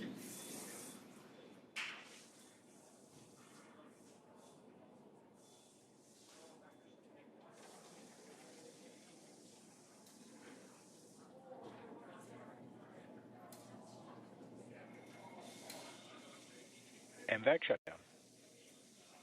There is that call out for MVAC shutdown. We've completed that second burn of the second stage. Just waiting on confirmation. Nominal orbit insertion. There is that confirmation for a good orbit, and it looks like we are on track for spacecraft separation in just a few minutes. It's been a great launch so far. Coming up 38 minutes since we had the liftoff. And now we're waiting for that IM-2 lander to separate from Falcon 9's second stage. A little bit of a recap while we're waiting for that. That comes in a little under 6 minutes from now. We had an on-time liftoff shortly before 7:16 p.m. Eastern Standard Time from Launch Complex 39A at Kenedy Space Center. Everything has proceeded nominally. 2.5 minutes into flight, we got stage separation. We also saw the successful landing of Falcon 9's first stage on our drone ship, a short fall of gravitas, and that made the 9th landing for this first stage. Now, about T plus 7 minutes, 46 seconds, we had a successful second stage engine cutoff, SECO 1, and we heard the call out of a good parking orbit insertion. Now, that was the first of 2 burns of the second stage engine, and we just saw the second burn of that engine complete. And we also are in a good transfer orbit right now. Pay attention on the bottom right to the altimeter. We didn't change altitude very much during the 1-minute burn, but you can see we're starting to move away from Earth now. Now the vehicle is coasting at this point in time. Payloads are still attached as we're counting down towards the separation of the Athena lander. Now currently the second stage is in a coast phase, as I mentioned. We are essentially making sure everything is quiescent on the stage. We're venting down pressures. We're making sure that overboard vents are done so that nothing, for example, burps during flight. We want Athena, when we send the separation command from the flight computer, to just be moved away with the power of the springs and not have any jostling if, say, the second stage inadvertently vented something at that time. So we're making sure everything is quiet on the second stage. Now we're coming up, we're under 4 minutes to separation, and we're getting great views of the second stage as it prepares to separate the IM-2 lander to begin its 8-day journey to the moon. And of course, given the way spacecraft want to be oriented to the sun, for example, to make sure when they separate, they get power onto solar cells. If you're wondering why we have a camera pointed right at the sun, well, that's a requirement of the customer to make sure that the spacecraft gets nice and warm, gets a lot of power, everything looks good. Now, we talked about the 8-day journey to the moon. The Athena lander is carrying science and technology investigations from CLIPS that will help pave the way for humans to live and work at the moon. And today's mission is the second CLIPS mission for Intuitive Machines. Now we're waiting right now, separation coming up a little under 3 minutes. Getting some more views. We're cycling, the flight computer is cycling between the various cameras on stage 2. Got a view of the nozzle. As we heard earlier in the broadcast, that'll make a large maneuver as they get to the moon. But right now, everything is quiet on the lunar lander. There's a view of the nozzle extension, one side. Here's the other camera at the back end of the second stage. The silver blanket that you see there, that's multi-layer insulation. We put that over the back end. That keeps all the valves underneath and the electronics warm and cool. Warm from the chill of darkness and the vacuum of space, and also helps insulate it from the hot radiative plume when we fire that second stage engine. Got some cool views of the sunrise on the coming up from the Earth's horizon over there, which is very cool. Very cool to see.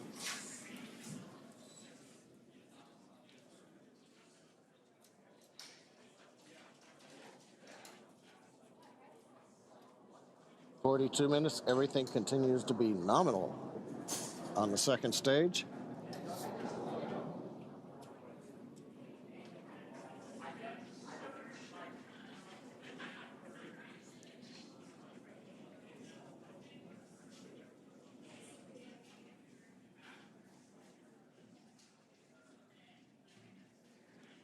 Now, just to give you an idea of where we've been, where we're going, in about 1 minute, we are going to get deployment of Intuitive Machines 2 lunar lander, named Athena. We had the launch. We got into orbit with the first burn of the engine you see there on the screen. We just finished the second burn about 5 minutes ago, and we are in a coast phase on stage 2, making sure everything on the stage is quiet, do final vents, and then make sure that the stage is very stable, it's not moving around. And then we'll see deployment. It'll be interesting. I'm not sure which camera views we're going to get at deployment. Now, once we do the deployment, we then start another sequence that takes about 3 minutes and 50 seconds, and then we will get to the rideshare deployments. We'll have one, and then every 20 seconds, and then 20 seconds after that. Right now, we're just counting down, waiting for deployment. So let's listen into the countdown net.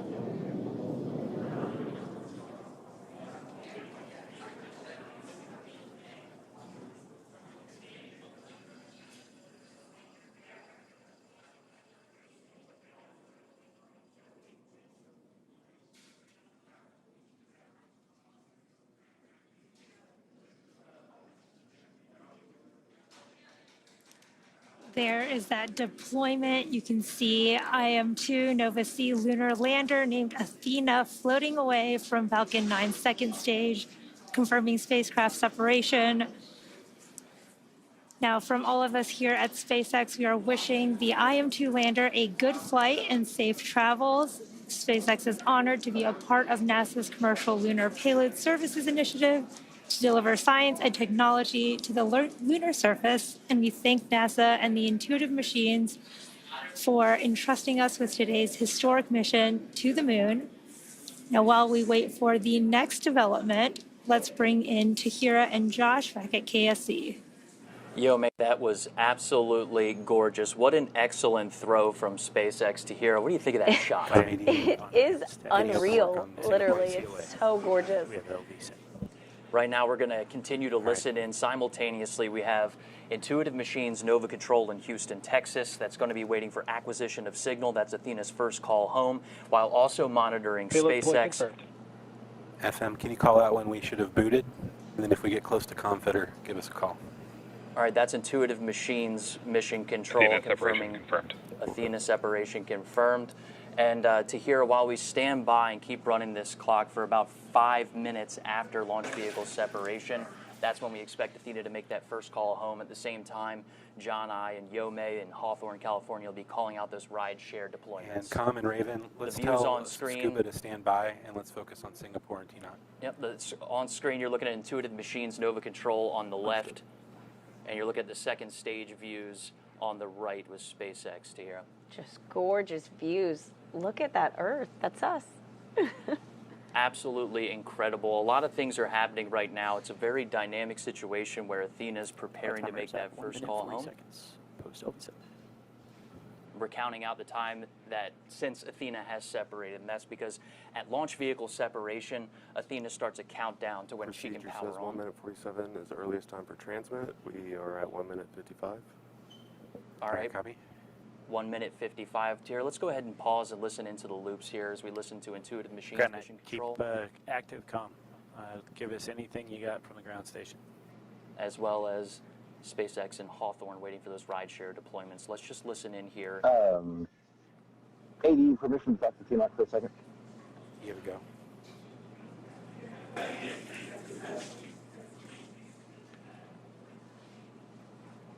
Those calls you just heard are the ground net stations that you're looking at right now inside of Nova Control, waiting for the ground stations on Earth to acquire Athena's signal. We're standing by in Houston for Athena making that first call home, standing by in SpaceX Hawthorne for waiting for those 3 rideshare deployments. We expect all of these things to be happening simultaneously.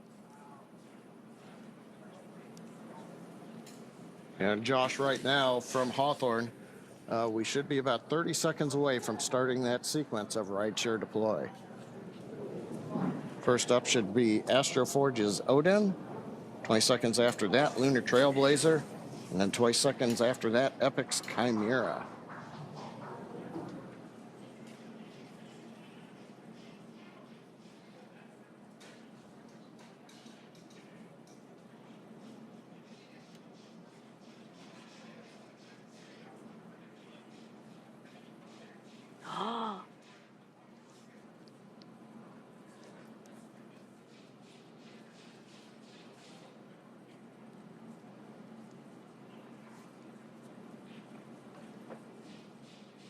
Odin deployed, as you heard over the net.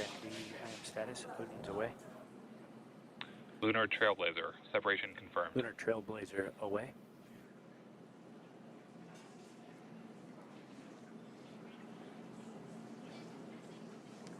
We heard the call out in the acknowledgement. Lunar Trailblazer separated.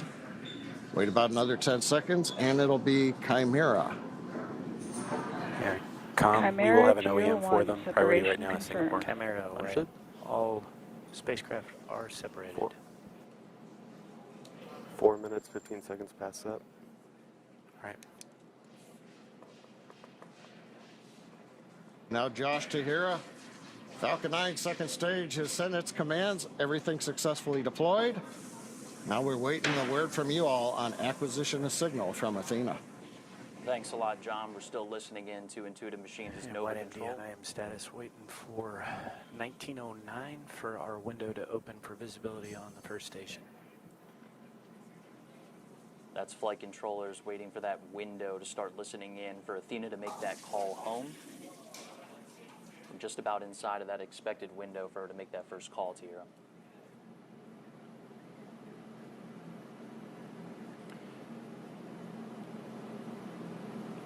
We expect Athena. We're still standing by for connection with TNOC, is that correct?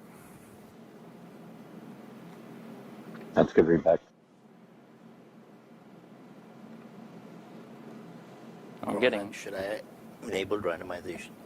Yeah, we're getting some information. We're waiting for visibility at our first ground station to hear. Those are the large radio astronomy dishes on Earth that are needed to make that connection to Athena out in space. What she's doing right now is autonomously commissioning. That's a process where she's turning on her power systems, getting into max power attitude. That's pointing that top deck solar array right at the sun, making sure we're getting good power coming through. Again, I'm just getting a little bit of information here that the visibility of the first station, that first ground station, to make that connection with Athena, 1909. So probably here just in the next couple of minutes, Mission Control is just going to be standing by for that opportunity. Until that window comes, 6 minutes post-up. We're not going to hear that confirmation until that ground station's ready to receive that signal. Now, Josh, Copy that. what Com, happened? we're expecting 1909 for the visibility. That's correct. It's 1909. They're talking in Central Time, so that's 8:07 here on the East Coast. So here, just a couple minutes away, flight controllers are watching their screens, waiting to make that first connection with Athena while she's been autonomously commissioning herself in space. That process of getting to max power attitude, getting her radio pairs on, and making that first call home, all while moving just about 24,000 miles per hour. She's doing a lot. That's right. Now, Josh, what happens if Athena exceeds that time window? Well, if Athena exceeds that time window, it's okay. She's also programmed to swap radios and antenna pairs to get in a better configuration to make first contact with flight controllers that your folks at home are watching on the left side of your screen. That's Nova Control in Houston, Texas.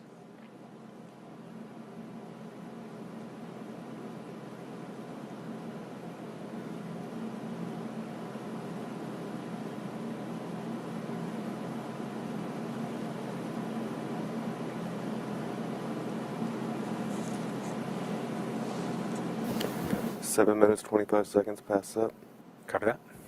That's 7 minutes and 25 seconds since we watched We are Athena halfway separate. to trip and fitter. I understand. We should be getting a call shortly from TNOC to connect. All right, that's a good call from our activity director. That's John Graves, waiting for our ground station to connect to Athena as we continue to watch video from the second stage. That's SpaceX on the right and Intuitive Machines on the left. We'll see, what time do we have here? About 8:08 p.m. Eastern Standard. We're standing by for the ground stations on Earth to receive the signal that we expect. Athena is ready and already making that call back through that autonomous commissioning process. Tahira, you touched on what happens if we don't make this connection. It's going to be all right. It's okay. Okay, good.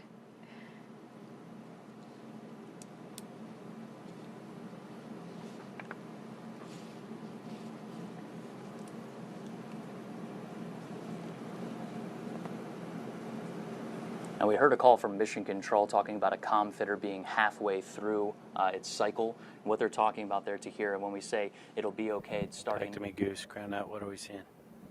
Is T-Not giving you any feedback?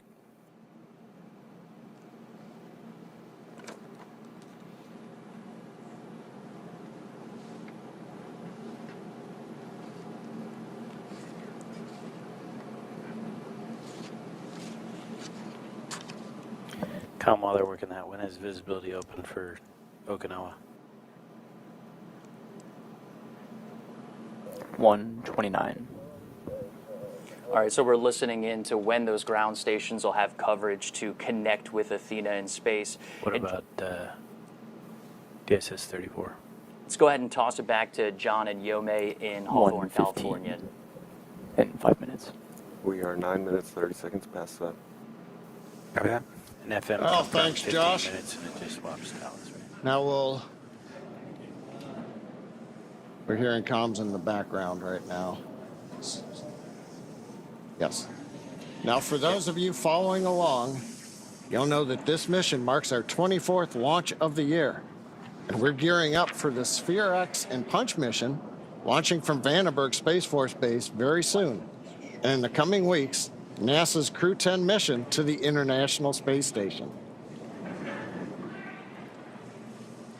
You can always follow along at SpaceX.com launches for up-to-date missions and schedules. And before we sign off here at SpaceX, let's go back to Tahira and Josh at Kenedy. Thanks a lot, John and Yome. Super Dave. So if you think we can do that and get at least a Farm B up there, that would be great. All right, Tahira, we have exceeded our nominal acquisition of signal timing estimate, and flight controllers are starting that new set of procedures that will continue over the next several minutes. They're working to confirm our communications configuration is correct, that the flown trajectory we receive from SpaceX matches those expectations, and that our ground station dish is using the right trajectory. That's been a lot of the timing and things that we've heard in chatter right there in mission control. All right, and we are watching flight controllers in Nova Control right now, working to confirm where Nova sees separated from the launch vehicle, and then matching that data to the ground station's dish that's currently working to acquire the lander's signal. And the team's expected to continue this process for several minutes until Athena's autonomous procedures start a new process. We've heard them call out a couple times of how much time is left until ComFitter, and that is part of that new process to communicate back to Earth. This includes cycling Athena's power systems, switching radios, and swapping antennas to sets that had not been used yet.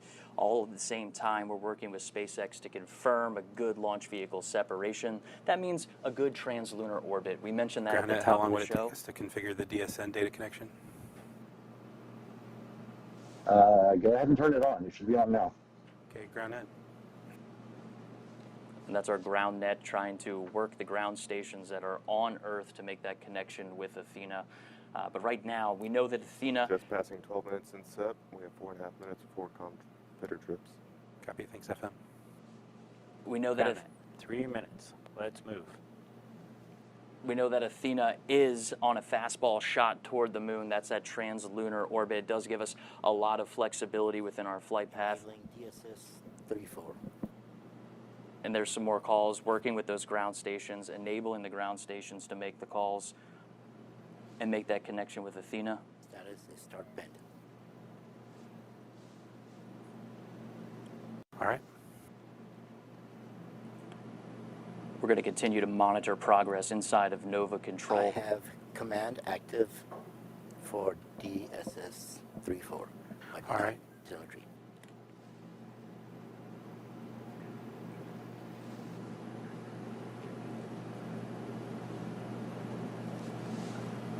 Setting command off.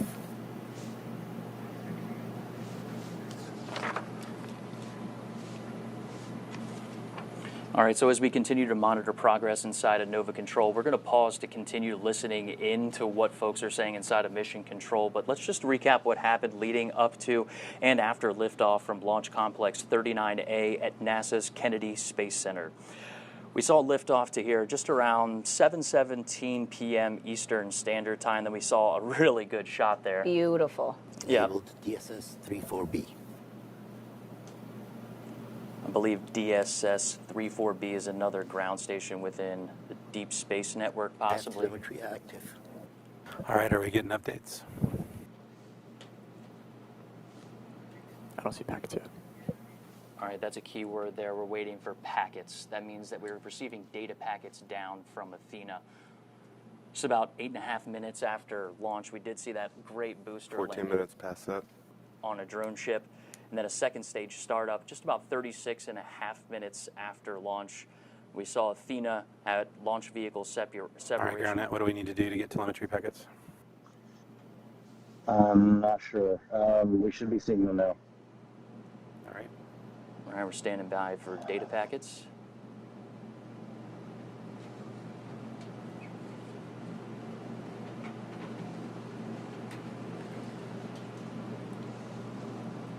Everyone glued to their screens here. We had launch vehicle separation with Athena just shy of 43 minutes after launch. Nominal acquisition to signal about 5 to 7 minutes. We've exceeded that time. We touched on that autonomous process of what Athena is doing, but right now It's more of a manual process inside of mission control as those flight controllers are working to configure the ground stations that are required to make that call. It's possible that Athena is powered on. All right, so while TNOC is working, looking for anything we can shake on the DSN side to get packets. And so, Josh, we've mentioned a few different ground stations tonight. If they get this signal from any of them, does that work? Yeah, it sounds like they're switching over ground stations as we're listening in. I'm not familiar with which one and where they're working those, but they're working to get that signal from Athena, and that's coming from our ground net. And you can see folks working inside of mission control trying to solve this problem inside of our circular design control room, allowing folks to kind of wheel around and get the information that they need.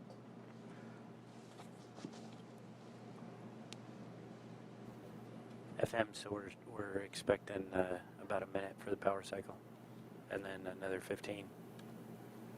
Sitting there looking, same antenna config. 30 seconds to the power cycle is what I got. Copy. Okay. All right, as we enter this, Call it out, we'll start a timer. As we enter this power cycle, we're going to continue to work that autonomous process with Athena. We're at 16, 17 is what I'm showing. Is that what we got? I'm now at 16, 17 right now. Okay. Copy.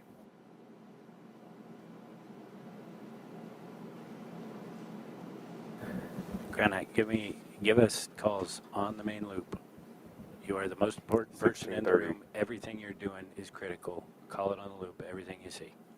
All right, as we hit this repowering process, it's going to start several long terms where Background net, everything goes on the main loop. It'll give Athena some time to configure her systems if that's what's required, but it's also going to be some time gaps. Do we have control in the room?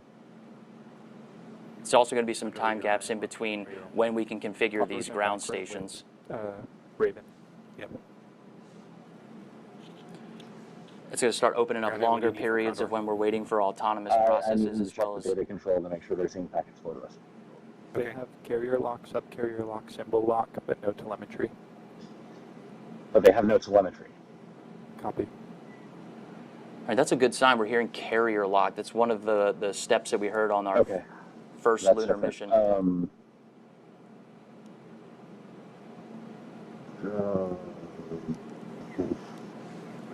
I need to borrow somebody's phone.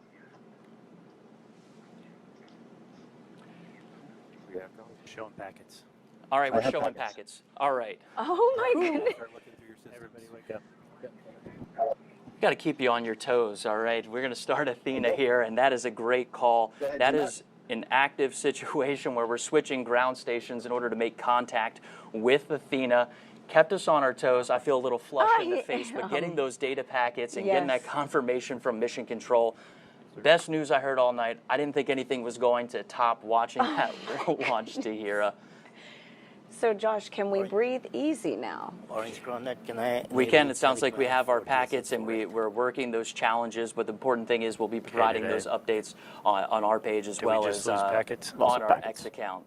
As they continue to work this challenge. But what an action-packed moment, 3 rideshare deployments, take a look at what you got. and Athena's first call home to let us know she's ready for her lunar journey. And we continue to know that this is a journey filled with challenges, and successfully acquiring Athena's signal and getting those packets and maybe having some more challenges, we know that those are the steps toward getting the ultimate milestone, landing and operating on the lunar surface to Hera. I mean, again, like you said, what an action-packed moment. So glad to get that call out. Now, Josh, can you tell us what is next for Athena? You know, can you give us any details on lunar landing? Well, with today's launch, we expect Athena to land about 8 days from now on March 6th. After vehicle checkouts tonight, we hope to send Athena's selfies with Earth in the background and capture new images along her journey.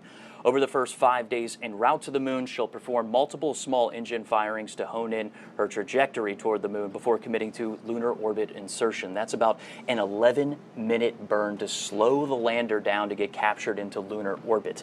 We expect to send another batch of lunar selfies back to Earth during Athena's few days. That's right.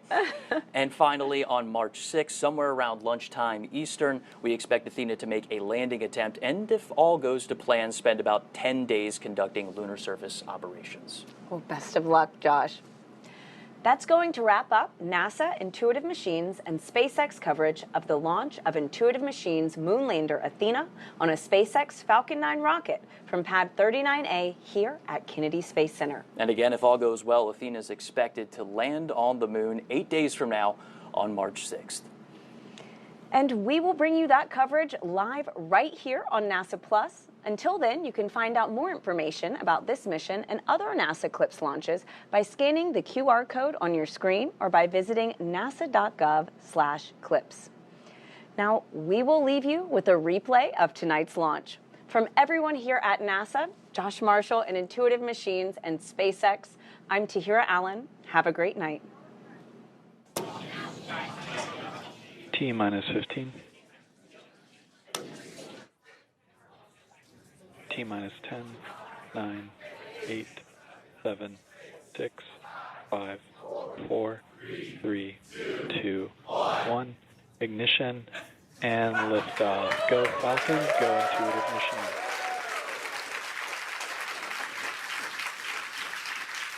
Beautiful is pitching down range. M1 propulsion is nominal.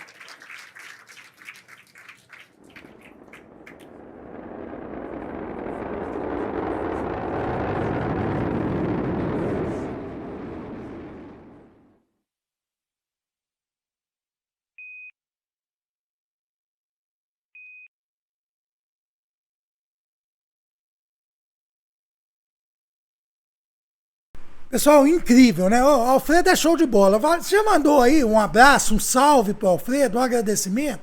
Tem que mandar, galera, porque isso aqui não é para qualquer um, não. O Alfredo é gente finíssima, compartilha isso aqui com o canal, trabalha junto com a gente aqui. Trabalha não, o Alfredo, na verdade, ele é voluntário no canal, que ele faz isso aí porque ele ama a ciência, né? E como nós também amamos a ciência, nós agradecemos, né? Então vamos lá, já manda aquele salve pro Alfredo. Tá certo? Então é isso aí, galera. Hoje eu não vou nem demorar, mas vocês já sabem, pacotar outro bicho na veia para fazer o canal crescer e atingir mais pessoas. Tá certo? Grande abraço, até o nosso próximo vídeo.